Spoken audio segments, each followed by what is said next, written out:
አይደረስብኝም ብሎ ማሰብ የሞኝ ሐሳብ ነው።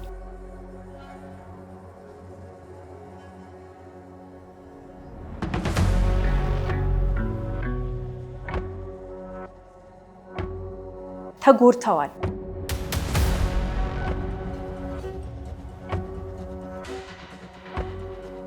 ምናልባት ጊዜ ሊፈጅ ይችላል፣ ግን መጨረሻ ላይ እውነታውን መታወቁ አይቀርም ግዴታ ስለሆነ።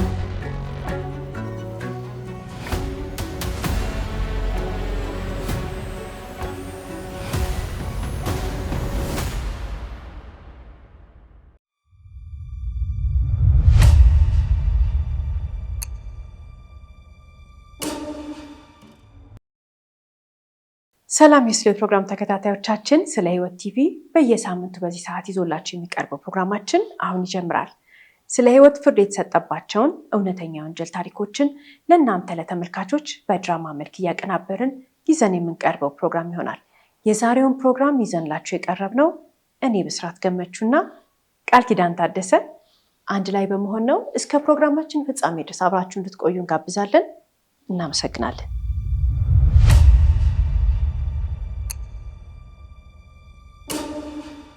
ይህች ምሽት ማንም ሊያስታውሳት አይፈልግም።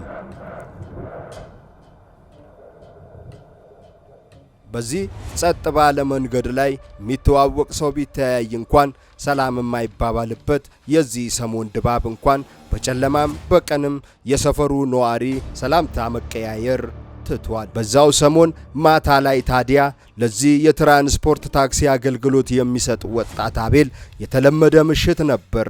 ነገር ግን ስራ ጠፍቶ ላለፉት የተወሰኑ ቀናቶች መኪና ውስጥ የሚገባ ሰው ናፍቆታል። በጨለማ ተቀምጦ ሰው ገብቶ ስራውን ሰርቶ ብር እስከሚሰጠው ድረስ ቸኩሏል። እንደተመኘው ከምሽቱ 1:42 ላይ ይህ ግለሰብ ወደ መኪናው ከፍቶ ገባ። ቀኑን ብቻ ሳይሆን ሳምንቱን አንድም ሰው ያልጫነው አቤል ተደሰተ።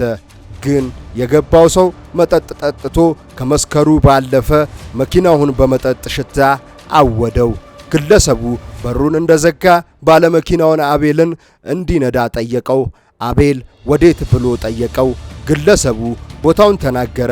ገና ዋጋ ሳይነጋገሩ 1000 ብር አውጥቶ ሰጠው። 200 ብር የሚከፈለው መንገድ ነበር። ፈጣሪውን አመሰገነ። የናፈቀው ብሩን እጁ ገባ። አቤል ውስጡ ተደሰተ። ቃል ሳይናገር መንገድ ቀጠለ። ግለሰቡ ግን ማውራት አላቆመም። ይስቃል። እነሱ እያለ እያወራ ወሬ ወይም አሜት ሳይሆን ወንጀል የፈጸመው ሰው ኑዛዜ ይመስላል። ወዳጄ እነሱ እኮ ይኸውልህ የጠፋ የተሰወረን ይመስላቸው። እኔ እኮ ነኝ የገደልኩት። ነፍሱን ይማረው። የምልህ ወንድሜ አንተ በሕይወት ዘመን ማለቴ ሰው ገላ አታውቅም? እንደው ስትነዳ ሰው ገብቶብህ ምናምን አያውቅም? አቤል አልመለሰለትም። ግን ግለሰቡ ማውራቱን ቀጠለ። አቤል በዛች ማታ የሰከረ ሰው የጫነ ነበር የመሰለው። ነገር ግን በቀጥታ ወደ አንድ ወንጀል ውስጥ እየገባ እንደሆነ አላወቀም። እኔ ነኝ ገድዬ ወንዙ ውስጥ ተጨመርኩት። መቼም አያገኙትም አልኩ እኮ። ምናልባት ወንዙ አፍ አውጥቶ ካልነገራቸው በስተቀር። ከኋላ ነው የተቀመጠው። ገርሞት አቤል በግንባር መስታወት ያየዋል። አቤል ፈርቶ መሪውን እጁን እየቀያየረ ይይዛል። ታዲያ የወንጀል ድርጊቱን መፈጸሙን ያመነ ሰው መቼም አንዴ ለሰው ከተናገረ በኋላ እንቅልፍ የማይተኛው ይናገርብኛል ብሎ ስለሚያስብ ቢሆንም በነጋታው ጠዋት ግለሰቡ ተሰወረ። አሻራም ሆነ አድራሻውን በፍጹም አልተገኘም። አቤል ግን መኪናውን በተባለው ወንዝ አካባቢ አቁሞ የሰማውን ሁሉ ለፖሊስ እየተናገረ ነው። በዚህ ወንዝ አካባቢ ፖሊስ ለቀናት ሲፈልግ የነበረው አስከሬን ዛሬ ግን ተደብቆ ከተቀበረበት ተቆፍሮ ተገኘ።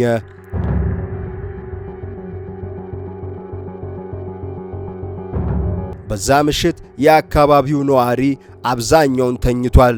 ዝናብ ዘንቦ አባርቶ ነበር። መጠጥ እየጠጣ ያመሸ ግለሰብ በእጅ የያዘውን ቦርሳ መሰል ነገር ተሸክሞ ሲመጣ ሰክሮ እየተንገዳገደ ቢሆንም ግን አንቆ እንዳይለቀው ተጠንቅቆ የያዛትን ቦርሳ ሲወርድም ተጠንቅቆ ይዟት ነበር። ታዲያ ውስጥ ገብቶ ማውራት ከመጀመሩ በፊት ግን የሚሄደው የት ነው ብሎ ሲጠይቀው ወደ አየር ማረፊያ ነው ብሎታል። ወደ አየር ማረፊያ እንደዚህ ራሱን እስኪስት ድረስ መጠጥ ጠጥቶ ለማብረር ማሰብ ቢያስገርምም ግለሰቡ የሚያደርገውን ጠንቅቆ ያውቃል። ማስቲካኝኮ ቦርሳውን ከፍቶ ከላይ የለበሰውን ቀይሮ ሲያበቃ ሽቶ አውጥቶ ላዩ ላይ ነሰነሰ።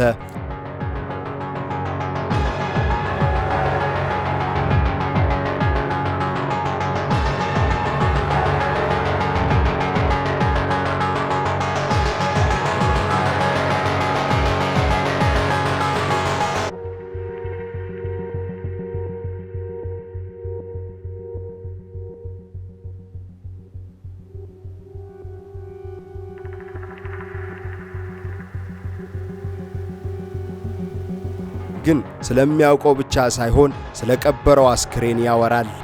እኔ የምልህ አንተ ባደጋ ታምናለህ? ይኸውልህ አይደል ለብዙ ቀናት ፈለጉት ግን አላገኙትም። ይኸውልህ ወንዝ እኮ ሚስጥር ይጠብቃል። የዶክተር መሸሻ ልጅ ይኸውልህ ወንዙ ዳር ተቀብሮ ግን ፈልገው አላገኙትም። የሰፈሩ ሕዝብ ፖሊስ በጠቅላላ ፈለጉት አላገኙትም።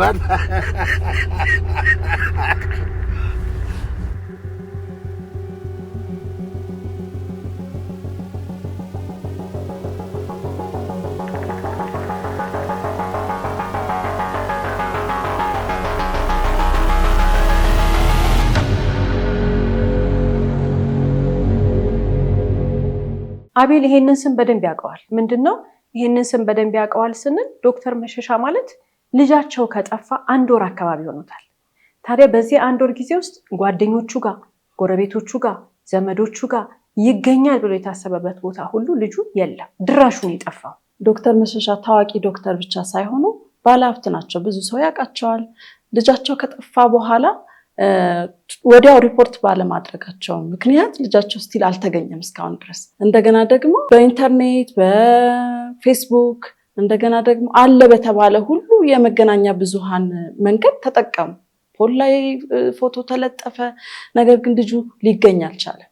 የሆነበት ምክንያት እንግዲህ ወዲያው እንደጠፋ ሪፖርት ቢያደርጉ ኖሮ የተወሰነ ነገር ነበር። እነሱ ግን ቆይተው ነው ሪፖርት ያደረጉት አሁን ያልሻቸውን ነገሮች ማለት ነው። ታዲያ በተለይ የዛ አካባቢ ታዋቂ ምሁርና ባለሀብት ልጅ መሆኑ ደግሞ ወሬው በቀላሉ እንዲዛመድ አድርጎታል።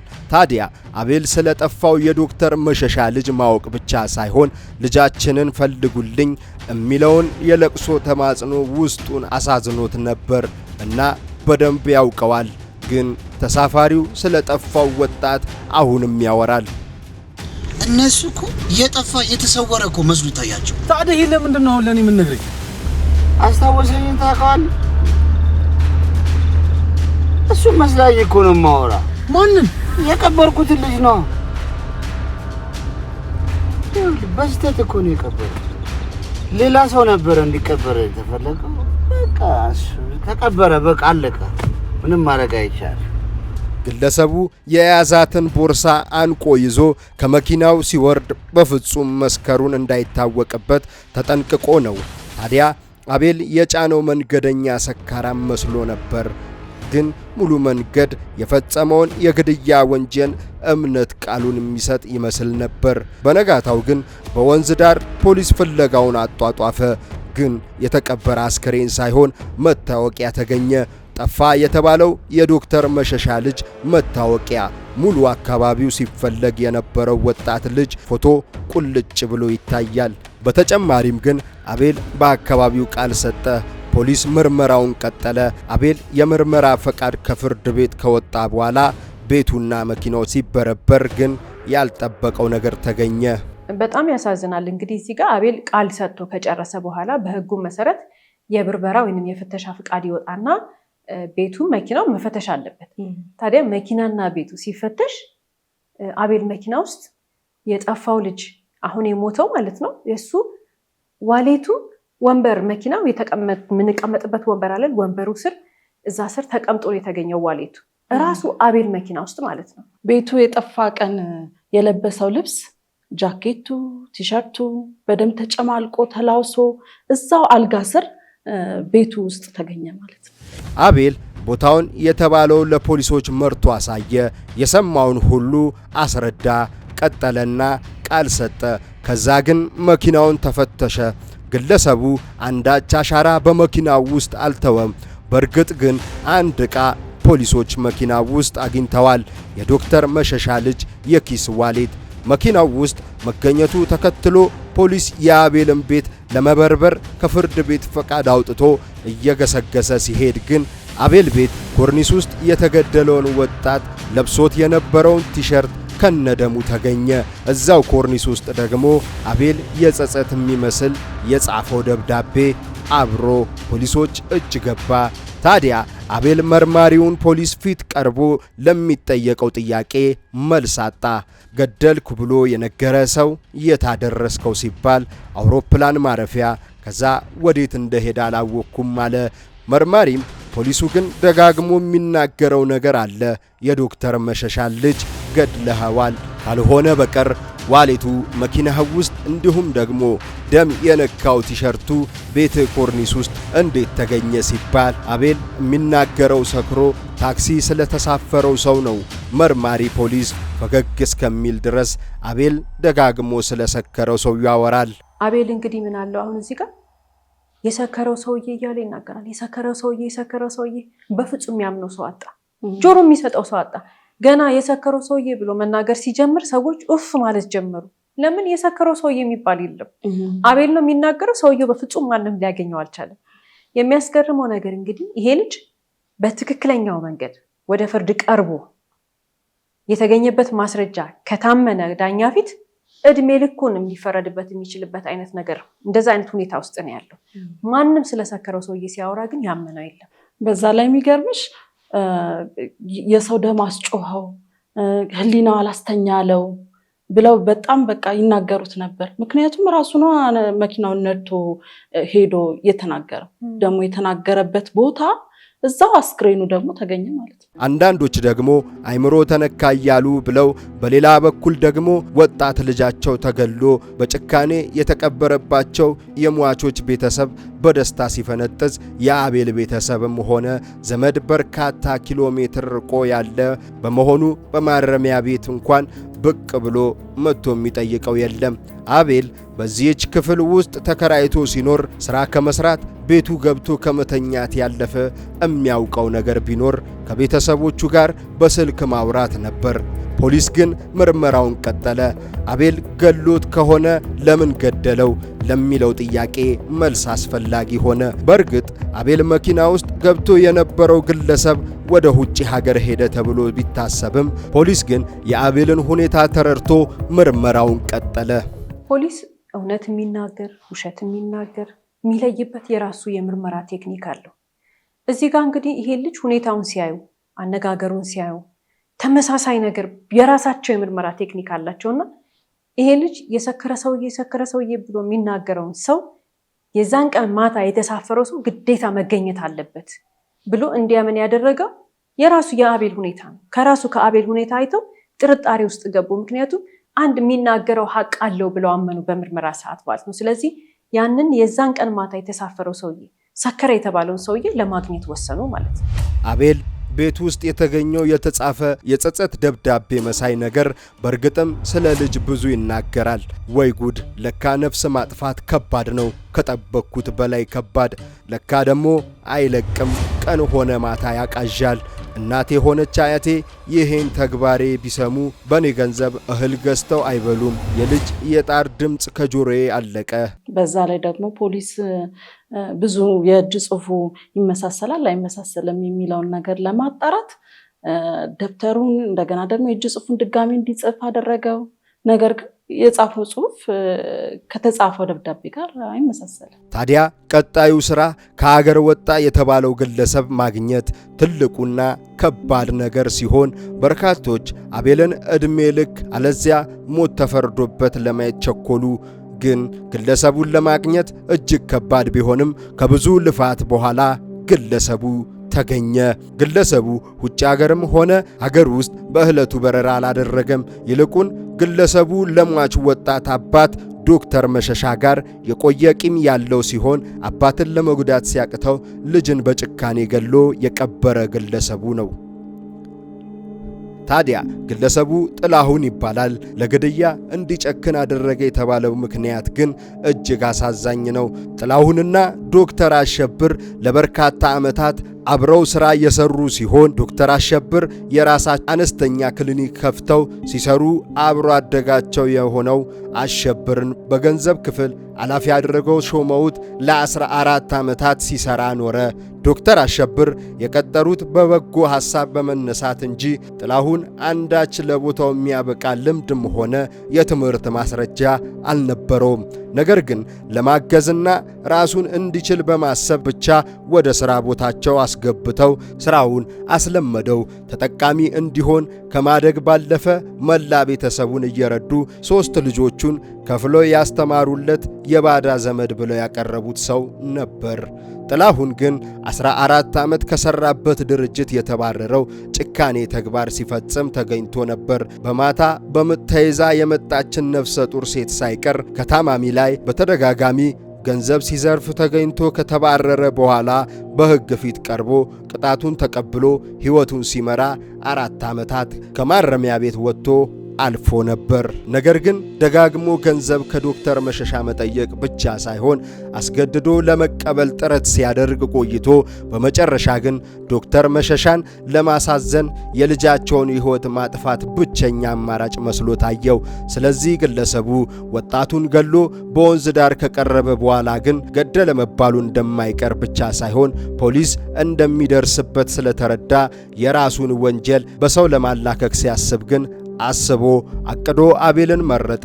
አቤል የሚኖርበትም ብቻ ሳይሆን ጠንቅቆ ማንነቱን ያውቃል። ምክንያቱም የአቤል ቤት አከራይ የጥላሁን ወንድም ነው። ነገር ግን አቤል ስለ ጥላሁን የሚያውቀው ነገር አልነበረም። እንግዲህ ጥላሁን በደንብ አስቦበት አቅዶ አስተካክሎ አቤልን ንቆት። ምክንያቱም አቤል ዘመድ አጠገቡ የለውም፣ ገንዘብ እጁ ላይ የለም፣ ወይንም ደግሞ ገንዘብ ያለ ዘመድ ከሱ ጋር አልታየም። ተከራዩ ነው፣ ያውቀዋል።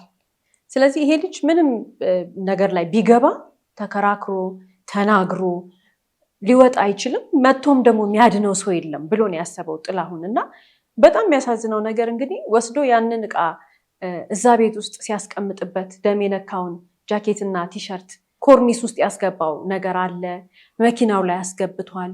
የተለያየ ማስረጃ ነው ይሄ ልጅ የተገኘበት እሱን የገደለው ተብሎ እንዲታመን። ምንድነው ይሄንን ነገር እንዲያደርግ ጥላሁንን የገፋው? ለምንድነው እዚህ ልጅ ላይ እነሱ የደፈሩት ያለን እንደሆነ ግን አጠገቡ ሰው ስለሌለ ነው። ብቸኝነቱን አይቶ ተከራዩ አይደለም፣ በደንብ ብቸኝነቱን አይቶ ውስጡ ገብቶ ስለተረዳ ነው። ከዛ በተጨማሪ ደግሞ አቤል እንግዲህ የገንዘብ አቅምም የለውም፣ ሰውም አጠገቡ የለም። ይሄ የዕለት ጉርሱን ለማግኘት የሚሮጥ አይነት ምስኪን ልጅ ነው። ረዳት የለውም፣ አጋዥ የለውም።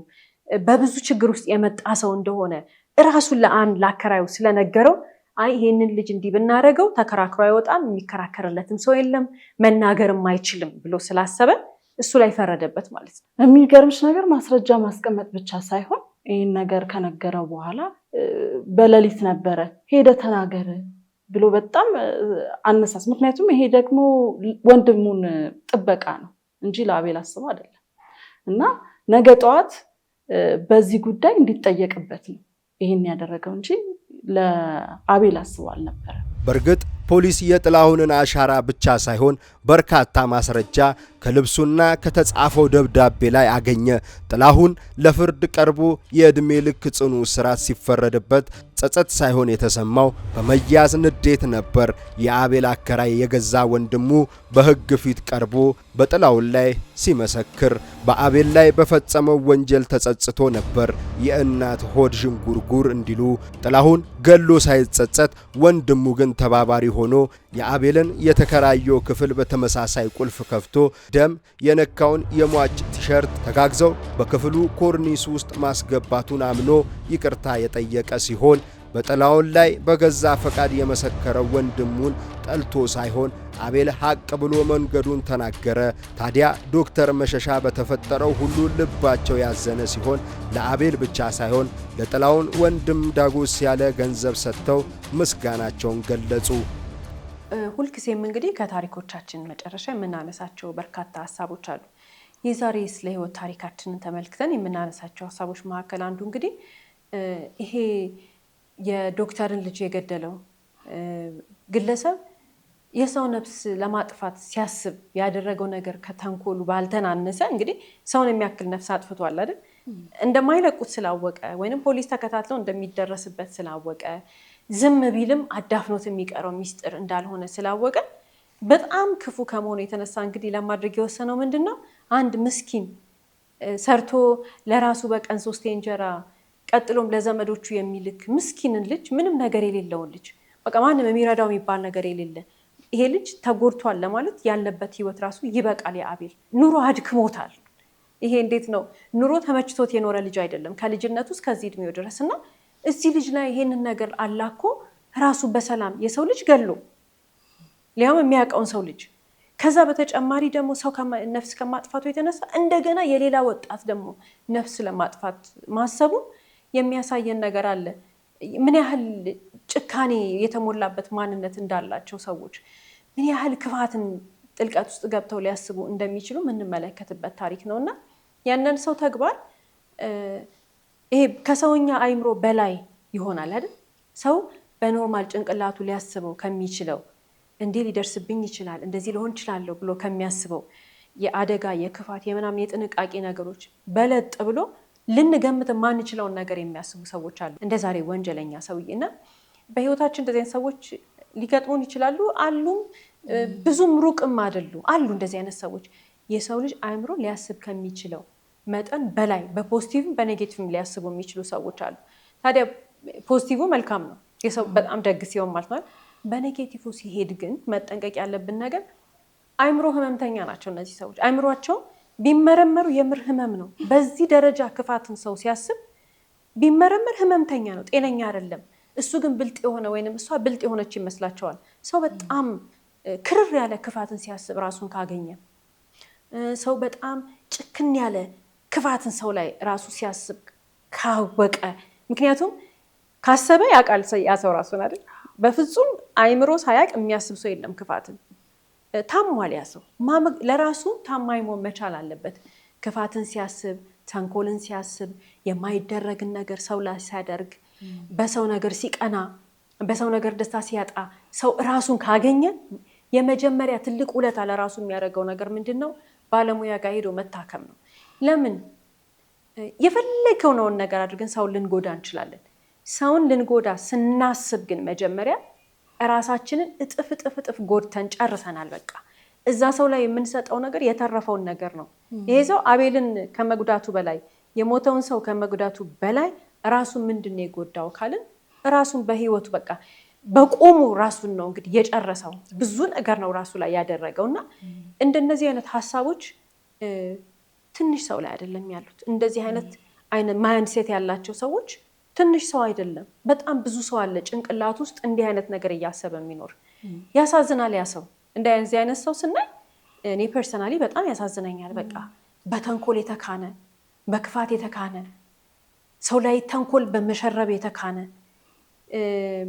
24 ሰዓቱን ይሄንን ሊያረግበት ቁጭ ብሎ 24 ሰዓት እኮ ለአንድ እኮ ጎበዝ ሰው እኮ አይበቃንም? ይበቃናል እንዴ? ሰርተንበት ተኝተንበት መንገድ ላይ አጥፍተን ለብሰን ታጥበን በልተን 24 ሰዓት አይበቃንም እኮ። ከዚህ ላይ አስቢው እንግዲህ ከዚህ ላይ ክፋት ሲያስብ ሰው ተንኮል ሲያስብ ሰው የማይደረግ ነገር ሰው ላይ ለማድረግ ሲያስብ ሰው እና ክፋት የሚያስብ ሰው በእውነት ከንቱ ነው። ዘመኑ ህይወቱ ከንቱ ነው። እድሜው ከንቱ ነው። በረከቱን አባክኗል። ጸጋውን አቃጥሏል። ፈጣሪውን ረስቷል። ህግን ክዷል። ይሄ ሁሉ ነገር ሰው ሲያደርግ ራሱን ካገኘ የመጀመሪያ ማድረግ ያለበት ነገር ቀጥ ብሎ ሄዶ ሐኪም ቤት መታከም ነው ያለበት። አእምሮ ሐኪም ጋር ቢሄድ በቃ እውነቱን ቢናገር ይድናል። ራሱንም ያድናል፣ ዘሩንም ልጆቹንም የልጅ ልጆቹንም ያድናል። አለዚያ ግን ዘመኑን ሁሉ እየበላ ዘሩን ሁሉ ያቃጠለ ሰው ማለት ተንኮለኛ ሰው ነው። ተንኮል የሚያስብ ሰው ነው።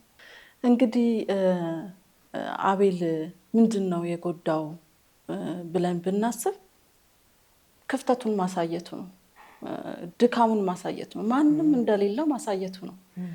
ስለዚህ ይሄንን ደግሞ ክፍተት ተጠቅመው እነሱ የራሳቸውን አጀንዳ የራሳቸውን መጥፎ ሀሳብ አስተናገዱበት ማለት ነው።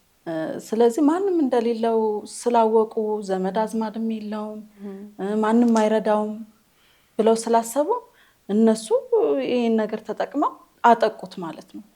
ስለዚህ አንዳንዴ መጠንቀቅ አለብን። ክፍተታችንን ለማንኛውም ሰው መናገር የለብንም። ባዶነታችንን እኛ ለራሳችን ብቻ ይዘን ወደፊት ነው መጓዝ ያለብን እንጂ ማን ምን እንደሆነ ስለማናውቅ በዚህ መልኩ መጠንቀቅ አለብን ብዬ አስባለሁ። እና ይሄ የዋህነቱ፣ መልካምነቱ፣ ሰው ማመኑ በቀላሉ እንደዚህ እንዲጎዳና እንደዚህ ዋጋ እንዲከፍል አድርጎታል ማለት ነው። በርካታ ሰዎች እንግዲህ አንዳንድ ጊዜ ቀላል የማይባሉ ሰዎች ምን አይነት አስተሳሰብ አላቸው? የሆነ ወንጀል ይሰሩና ወይም ደግሞ ገና ወንጀልን ከመስራታቸው በፊት ሰው አያገኘንም ብቻ ሳይሆን ፖሊስም አይደርስበትም ብለው ይገምታሉ። ይሄ አገር ውስጥ ብቻ አይደለም፣ በውጭ ሀገርም ጭምር ነው። እውነትንና ውሸትን የምናቅ የምንለይና አድልት ከሆንን እኛ ጤነኛ አእምሮ ካለን መረዳት ያለብን ነገር ሰው ወንጀል ከሰራ የጊዜ ጉዳይ ነው፣ ፖሊስ ይዘዋል። በፖሊስ አልገኝም ብሎ የሚያስብ ሰው ማለት እውነትና ውሸት ተደበላልቆበታል። ይሄ ጭንቅላቱ እውነትን ማወቅ አይፈልግም ማለት ነው። በቃ ሞኝ ነው። እንደዛ አይነት ሰው አስተሳሰቡ ተዛብቷል። ሰው የሆነ ነገር ትክክል ያልሆነ ነገር ሲያደርግ፣ በህግ የሚያስጠይቅ ነገር ሲያደርግ ማወቅ ያለበት ነገር አይደረስብኝም ብሎ ማሰብ የሞኝ ሀሳብ ነው። ስለዚህ ሰው ህግን የሚያከብረው ራሱን ስለሚያከብር ነው። ሰው ህግን የሚያከብረው ለራሱ ቦታ ስለሚሰጥ ነው። የሚደረግና የማይደረግን ነገር ለይቶ ስለሚያውቅ ነው ስንል የዛሬ ባለታሪካችን እንግዲህ ወንጀል ሁሉ ነገር ከማድረጉን በተጨማሪ በፍጹም አይደረስብኝም ብሎ ነው ያሰበው። ያሰበው ነገር ቀላል አይደለም። በጣም ትልቅ ተንኮል ነው ያሰበው። ይሄ የማፊያ ስራ ነው የሰራው። ግን ፖሊስ አይደርስበትም ብሎ ማሰቡ ነው አይደል ሞኝነቱ። ፖሊስ ምን ያህል ጥልቅ ያለ የምርመራ ቴክኒክ እንዳለው፣ ፖሊስ አንድ ሰው የሚሰራውን ወንጀል ማን ሊሰራው እንደሚችል ጭምር መገመት እንደሚችል፣ ጥልቅ የሆነ የምርመራ መንገድ እንዳለው ማወቅ እንችላለን ከዚህ ታሪክ ውስጥ። እና አንዳንድ ሰዎች በጣም ያሳዝናሉ። ፖሊስ አይደርስበትም ብለው በሞኝነት ያስባሉ። የጊዜ ጉዳይ ነው እንጂ ይደርስበታል።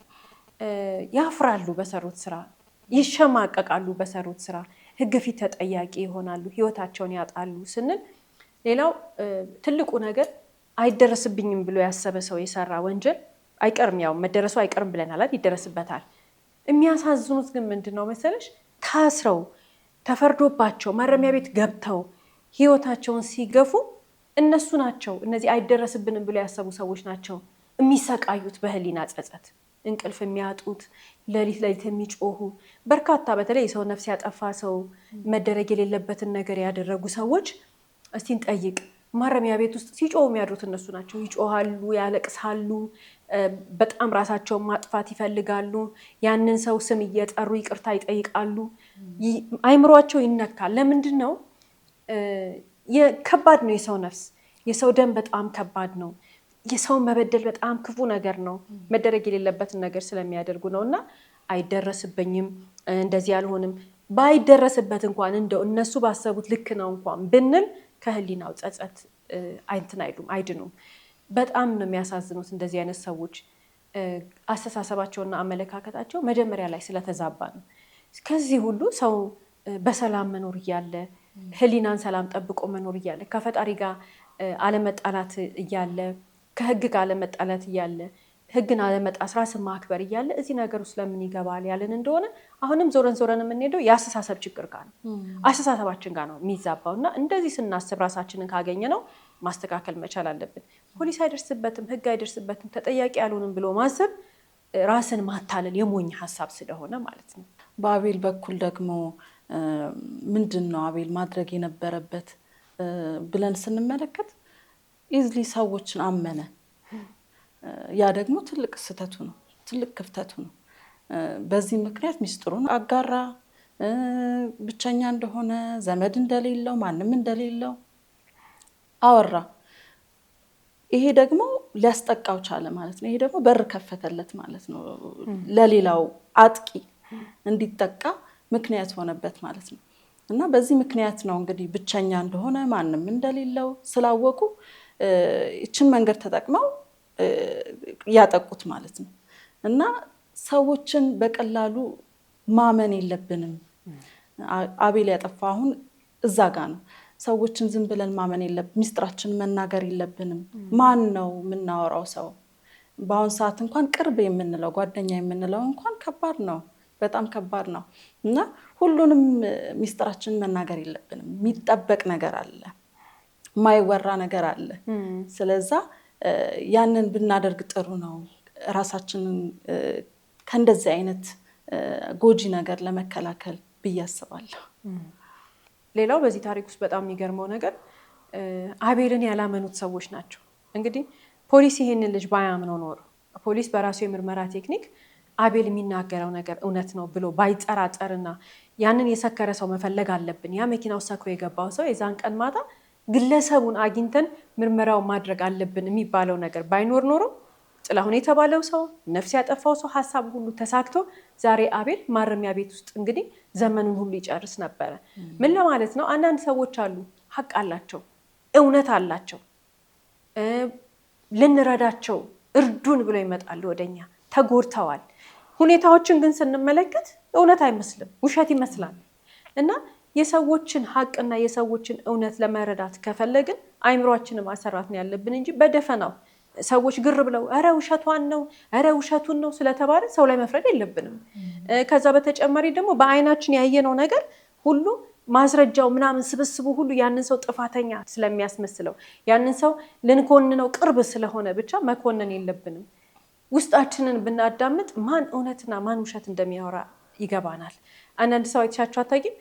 ሰው ሁሉ የሚናገረው ነገር ስለነሱ ወይም ሊፈርድባቸው ሲሞክር ይሄ ሰፈር ዘመድ ወይ ምናምን ውስጥ አካባቢያችን ላይ በቃ ሁሉ ሰው ይፈርድባቸዋል። ግን ስታያቸው እነዛ ሰዎች ታማኝ እንደሆኑ ተሰምቶሽ አያውቅም ውስጥሽ? እሱ ስሜት ማለት ነው። ሰዎች ሲናገሩ አላቸው። ውሸታም ሰውና እውነተኛ ሰው ያስታውቃል። እርግጥ አንዳንድ ሰው በጣም ጎበዝ ነው ሲያስመስል፣ የተካነበት አለ። ግን እውነት በቃ ያስታውቃል። እውነት መንገድ አለው። እንደነዚህ አይነት ሰዎችን አለመርዳት መጨረሻ ላይ እውነቱን ስናቅ በጣም ነው የምንሸማቀቀው፣ በጣም ይጸጽተናል። እና ሰዎቹን ሀቃቸውን ይዘው መጥተው እውነታቸውን ይዘው መጥተው ሊያስረዱን ሲሞክሩ በምናየው ነገር ባንፈርድባቸው፣ ከውጭ ነገራቸው አይተን ባንኮንናቸው፣ ሰዎች ያሉትን የብዙዎችን ድምፅ ሰምተን እነሱ ላይ የመፍረድ ነገር ባናደርግ ይሆናል። ትንሽዬ አቴንሽን ሰጥተን ጆሮአችንን ሰጥተን ብናዳመጣቸው እነዛን ሰዎች በጣም እናግዛቸዋለን። እኛም ደግሞ ነገ አይጸጽተንም። እውነት ተደብቆ አይቀርም። እውነት ሁልጊዜም እውነት ነው። ምናልባት ጊዜ ሊፈጅ ይችላል፣ ረጅም ጊዜ ሊቆጠር ይችላል። ግን መጨረሻ ላይ እውነታው መታወቁ አይቀርም ግዴታ ስለሆነ እና ውሸት ያሸንፋል ብለው የሚያስቡ ሰዎች እስከ መጨረሻ መዋሸት አይችልም። እስከ መጨረሻ ውሸት ሊዘልቅ አይችልም። ስለዚህ አሸናፊ እውነት ነው። ያው ሊያደክም ይችላል፣ ብዙ ጩኸት ሊኖር ይችላል፣ አለማመን ሊኖር ይችላል። ሰዎች አያምኑኝም፣ በቃ ይሄ ነገር እውነት ሊወጣ አይችልም ብለው ተስፋ ሊቆርጡ ይችላሉ። ነገር ግን ተስፋ መቁረጥ እንደሌለባቸው ነው። ምክንያቱም መጨረሻ ላይ እውነት ስለሚያሸንፍ፣ መጨረሻ ላይ እውነት ማሸነፉ አይቀርም። ውድ የስለ ሕይወት ቤተሰቦች፣ ወንጀል ከግል ሕይወታችን ሆነ ከማኅበረሰባችን ለማራቅ ከሕግ አካላት ጋር በቅን ልብ መስራት ተገቢ መሆኑን በዛሬው የስለ ሕይወት ፕሮግራማችን ተከታትለናል። በተጨማሪም ዜጎች በተበደሉ ጊዜ ትክክለኛና ተገቢውን ፍትህ እንዲያገኙ እውነተኛ መረጃን በመናገር ጥቅሙን በጥላሁን ወንድም ተግባር ተረድተናል።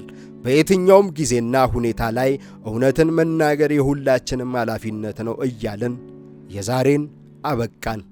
እስከ ፕሮግራማችን ፍጻሜ ድረስ አብራችሁ ስለቆያችሁ እናመሰግናለን። ሳምንት በተመሳሳይ ሰዓት በአዲስ ታሪክ እንደምንቀርብ እየገለጽን እንደተለመደው በአድራሻችን አስተያየቶቻችሁን ላኩልን። እስከ ሳምንት ድረስ ቸር ሰንብቱ።